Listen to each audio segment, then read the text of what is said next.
तालिबान कहते हैं कि हमारा जो डीएनए है वो इंडियन है। ये इस चीज़ की समझ नहीं आई मुझे, ये कैसे ये कह लेते हैं कि हमारा जो डीएनए है वो इंडियन है। फर्जी फितना उसके रहनुमा इंडिया में बैठ के कह रहे हैं कि हाँ आपका यानी हिंदुत्व पे चलने वाले मोदी के परस्तारों का बीजेपी के फॉलोअर्स का डीएनए और इन अता उमरी का डीएनए एक है, जिससे पता ये चलता है कि दहशतगर्दों के दरमियान ये पूरी कोऑर्डिनेशन से चल रहा है, यानी कि हमारे दुश्मन वो मुत्तहिद हो चुके हैं और हमारी नालायकी और नाअहली ने इन सबको ज़ाहिर है कि यकजा किया है, लेकिन होश के नाखून हमने फिर भी नहीं लिए हैं। तो ये जब बंदा आया इंडिया को और कहने लगा कि हमारा डीएनए मैच है, मुझे बड़ी हंसी आ रही थी। मैं बोला yes, radical Islam and radical Hinduism बड़ी रमी जम रही है इनकी, रब ने बना दी जोड़ी। अब अगर अफगानिस्तान वाले जाकर कहीं पे भारत के अंदर जाकर या कहीं भी जाके कहेंगे उनका डीएनए इंडियन है, या अगर इंडोनेशिया वाले कहें या कोई भी कंट्री उठकर अगर ये कह दे कि उनका डीएनए जो है वो इंडियन है, तो उस पे हमें इतना परेशान होने की बात मेरी समझ में नहीं आ रही। इंडियंस पहले मुसलमान थे, यहाँ पे जो मेजॉरिटी लोग हैं क्योंकि वहाँ पे तो हिंदू रिलीजन है, तो क्या वो मुसलमान है वो ये कहना चाह रहे हैं, या कि ये कहना चाह रहे हैं कि हम पहले हिंदू थे या सिख थे या हम कोई और थे और अब हम मुसलमान हुए? मतलब मुझे यहाँ डीएनए को कैसे वो कनेक्ट करते हैं? क्या बात की है, बहुत बड़ी उन्होंने बात की कि मेरा डीएनए इंडियन है। ये बात उन्होंने की, इसका मतलब वो इंडियंस है।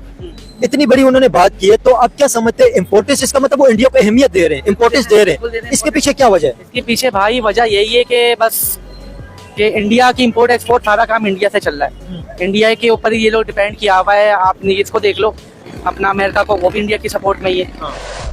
जय हिंद दोस्तों, मैं विजय और आप देख रहे हैं विश रिएक्शन। तो दोस्तों अभी कुछ दिनों पहले ही इंडोनेशिया के प्राइम मिनिस्टर ने कहा था कि उनका डीएनए जो है वो इंडियन है, भारतीय है। उसके बाद पाकिस्तानियों को बड़ी मिर्ची लगी थी, क्योंकि इंडोनेशिया जो है वो सबसे ज्यादा मुस्लिम आबादी वाला देश है और साथ साथ कई सारे समझौते भी भारत के साथ उन्होंने किए। मगर अब अफगानिस्तान के जो कृषि मंत्री जो भारत की विजिट पे आए हुए हैं, उन्होंने भी वही बात की है कि भाई उनका भी डीएनए जो है वो हिंदुस्तानी है, भारतीय है। और उन्होंने ये भी कहा कि मुझे ऐसा नहीं लग रहा कि मैं किसी और देश में आया हूँ, मुझे ऐसा लग रहा है कि मैं अपने ही देश में हूँ और सारे लोग जो है वो अपने ही है। तो अब इस बयान के बाद पाकिस्तानी काफ़ी सोच में पड़ चुके हैं कि आखिर ऐसा क्या हो रहा है कि हर कोई आकर यही बात कर रहा है कि उनका डीएनए जो है वो इंडियन है। तो आज की वीडियो में हम यही देखेंगे, ये जो उन्होंने बयान दिया है इसके ऊपर पाकिस्तानियों को किस तरह मिर्ची लगी है, और फिर करेंगे हम उसके ऊपर बात। तो चलिए करते हैं वीडियो को शुरू। मगर वीडियो शुरू करने से पहले जो भी व्यूअर्स हमारे चैनल पर पहली बार आए उनसे रिक्वेस्ट करूंगा प्लीज हमारे चैनल को सब्सक्राइब कीजिए, वीडियो को लाइक और शेयर जरूर कीजिए। तो चलिए करते हैं। अब ये जो डीएनए वाली स्टोरी है ये मुझे तो नहीं समझ आ रही, आपको आ रही है समझ? मतलब ठीक है, वार्म वेलकम भी होता है, सारा कुछ होता है। तालिबान जो है वो भी यानी कि मुल्ला अताउल्ला उमरी कहता है कि इंडियन डीएनए है हमारा। इंडोनेशियन भी कहते हैं हमारा डीएनए इंडियन है, ये भी कहते हैं हमारा डीएनए इंडियन है।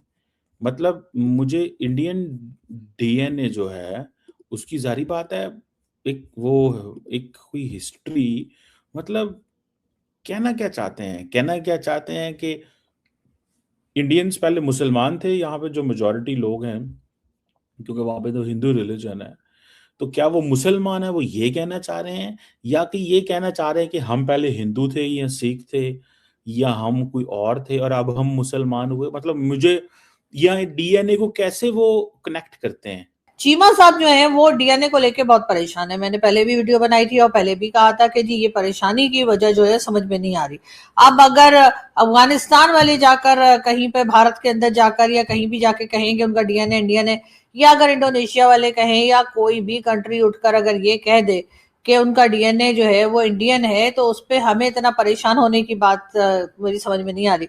हाँ, लेकिन ये पाकिस्तानी जिनको ये बात कहनी चाहिए, जिनको ये बात जो है मान जानी चाहिए और बिल्कुल एक्सेप्ट करनी चाहिए, प्राउडली एक्सेप्ट करनी चाहिए, क्योंकि ऐसा अगर हम करेंगे तो जाहिर है कि हमारे जो पहले जनरेशन रही हमारी, हम उनको ही रिस्पेक्ट देंगे कि हम भी कहेंगे हाँ जी हमारा डीएनए जो है वो इंडियन है। ये और बात है कि बाद में हमने अलग कंट्री बना ली, हम यहाँ आ गए या जो कुछ भी हुआ है वो एक अलग स्टोरी है।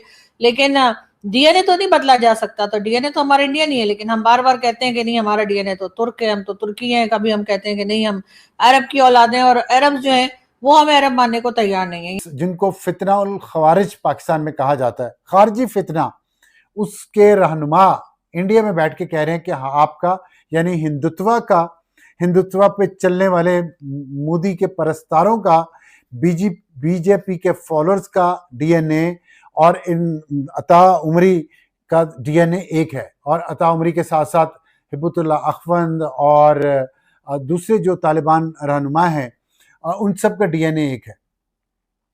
अब मैं इससे ज़्यादा इस पर तबसरा क्या करूं, मतलब इनके आबाओ अजदाद एक ही हैं।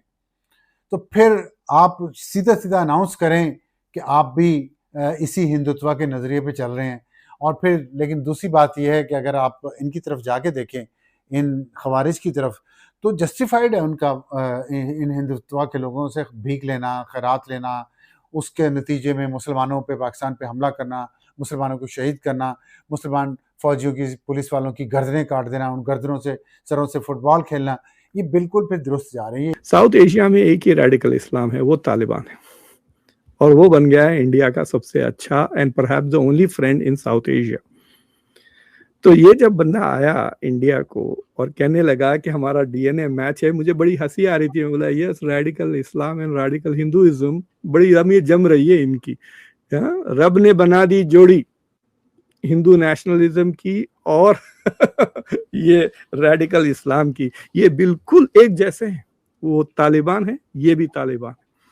वो जो चीजें इस्लाम के साथ कहते हैं वो चीजें ये इसके बारे में भी कहते हैं। वैसे यहाँ पे भी है अमेरिकन तालिबान। ये जो पीट हेक्सित है, पीट हेक्सित का जो पादरी है, गुरु है, शेख जो भी कहिए, वो गधे ने आज बयान दिया कि औरतों से वोट छीन लेना चाहिए, वोट देने की। Women should not be allowed to vote. और उनकी जो कल्ट है, क्रिश्चियन कल्ट है, उसमें औरतें भी हैं और वो भी कहते हैं कि औरतों को वोट नहीं होना चाहिए। मैं तो ऑब्वियसली थोड़ा परेशान हो गया हूँ कि यार ये क्या इनकी सोच है, या ये किस अंदाज से ऐसे ऐसे ही करते हैं ये अफगानी भाई हमारे दोस्त। हमारी तो दुआएं इनके साथ हैं, कोई ऐसा वो नहीं है कि हम कोई हमारी दुआएं इनके साथ नहीं है, हमारी दुआएं इनके साथ हैं। लेकिन यार थोड़ी सी सपोर्ट के लिए अपना डीएनए बदल लिया आपने, थोड़ी सी फाइनेंशियल सपोर्ट के लिए डीएनए बदल लिया, थोड़ी सी पॉलिटिकल सपोर्ट के लिए डीएनए बदल दिया। वो बहुत सारे लोग परेशान हैं इस चीज को देखते हुए। ठीक है जी, दैट्स इम्पोर्टेंट क्वेश्चन। ये चीज तो बंदा पूछता तो है ना कि भाईजान, ये एक इम्पोर्टेंट सवाल है कि कब, किधर, कैसे और क्या चीज करनी चाहिए। खैर एनी हो, मुझे जो चीज नजर आती है वो यही है कि एट वन पॉइंट माहौल इस तरह का बनना चाहिए कि अमन हो। लेकिन अगर तालिबान ये समझते हैं कि जी पाकिस्तान से तो हमें ताल्लुकात ख़राब करने हैं और इंडिया से जाके दोस्तियां करनी है, तो दैट इज़ देयर चॉइस। और हम कहते हैं कि नहीं जी हम तो मतलब तुर्क और अरब की औलाद हैं, लेकिन असल में जो हम हैं, जो हमारा डीएनए है, उसको हम मानने के लिए बिल्कुल तैयार नहीं होते और बार बार इस बात को झुटलाने की कोशिश करते हैं। अब चीमा साहब पहले बेचारे परेशान थे कि इंडोनेशियन प्राइम मिनिस्टर ने क्या कह दिया, और अब उनको ये भी दुख लग गया है कि अब तो अफगानिस्तान वाले, जिनको हम किसी तरीके से काबू करने की कोशिश कर रहे हैं कि कुछ कर करा के ये लोग जो हैं ये हमारी बात को सुन लिया करें और हमारी बात को मान लिया करें, तो अब वो लोग भी अपना जो डीएनए है वो इंडियन ही बता रहे हैं। और इसके लिए जाहिर है कि हमारे जो दुख है वो तो कम होने में मुझे नहीं लगता कि नजर आ रहे। ये जो इनके अंदर चंगेजियत है और हिंदुत्व नजरिए पे ये चलने वाले हैं, तो ये जो कर रहे हैं फिर ये ठीक कर रहे हैं। फिर इनसे हमें, मैं अब मैं इंतज़ार करूंगा कि पाकिस्तान के अंदर बैठे हुए मौलवी हजरात और इन तालिबान के सपोर्टर्स वो इस बात को कैसे डिफेंड करेंगे कि ये तो अपना शजरा नसब मोदी से मिला रहे हैं, अमित शाह से मिला रहे हैं, अजीत डोवल से मिला रहे हैं। तो आप सोचें कि फिर वो जो बातें हो रही हैं ये खाली कॉन्स्पिरेसी थ्योरी तो नहीं है कि रॉ इनके पीछे, इंडिया इनके पीछे। तो वो तो खुद अपने मुंह से मान गए कि डीएनए का। तो चले, आपको मुबारक हो डीएनए उनका, और आप डीएनए से ज़्यादा जो खसरतें आपके अंदर उनकी आ गई हैं हिंदुत्व की, और एक अखंड भारत की, उस पे मैं आपको कुछ क्या कहूँ और क्या ना कहूँ।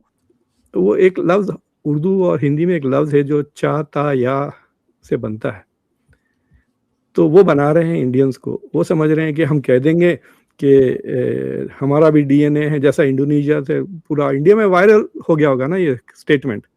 आई don't know why Indians are happy कि तालिबान के साथ इनका डीएनए मिलता है। तो दोस्तों ये थी आज की वीडियो, और अभी आपने देखा कि चीमा को किस तरह मिर्ची लगी हुई भाई। कुछ इसी तरह मिर्ची इनको तब लगी थी जब इंडोनेशिया के प्राइम मिनिस्टर ने भी यही बात की थी कि उनका डीएनए जो है वो इंडियन है। मगर अब ये काफी सोच में पड़ चुके हैं, और वो इसलिए कि अफगान तालिबान जो कि काफी कट्टर है, इस्लामिक कट्टर, उन्होंने ये बात की कि उनका डीएनए हिंदुस्तानी है। तो कुछ ज्यादा ही मिर्ची इनको लगी है। मगर चीमा साहब को एक बात कहूंगा कि भाई उनका डीएनए हिंदुस्तानी हो चाहे ना हो, तुम्हारा डीएनए क्या है जरा बताओगे? खुद के डीएनए पर बात नहीं करोगे, और उन्होंने कहा कि उनका डीएनए हिंदुस्तानी है तो बड़ी मिर्ची लग रही है। खुद का डीएनए नहीं बताओगे किसका है? और दूसरी बात ये जो आप बात कर रहे हो कि तालिबान को क्या ये पता नहीं कि कौन पहले हिंदू था और कौन मुसलमान था, तो क्या ये तुम्हें पता नहीं है कि हिंदू पहले था या मुसलमान पहले था? तो ये जो पिछवाड़ा जलता है ना, ये पूरा समझ में आता है। तो खैर दोस्तों, ये लोग अपना खुद का डीएनए तो नहीं बता सकते, मगर अगर किसी दूसरे ने ये बात कही है तो बड़ी इनको मिर्ची लगती है। तो ऐसी ही मिर्ची इनको लगती रहेगी। तो ये थी आज की वीडियो, आशा करता हूँ आप सभी को अच्छी लगी होगी। तो चलिए चलते हैं, मिलते हैं अगली वीडियो में, तब तक के लिए जय हिंद।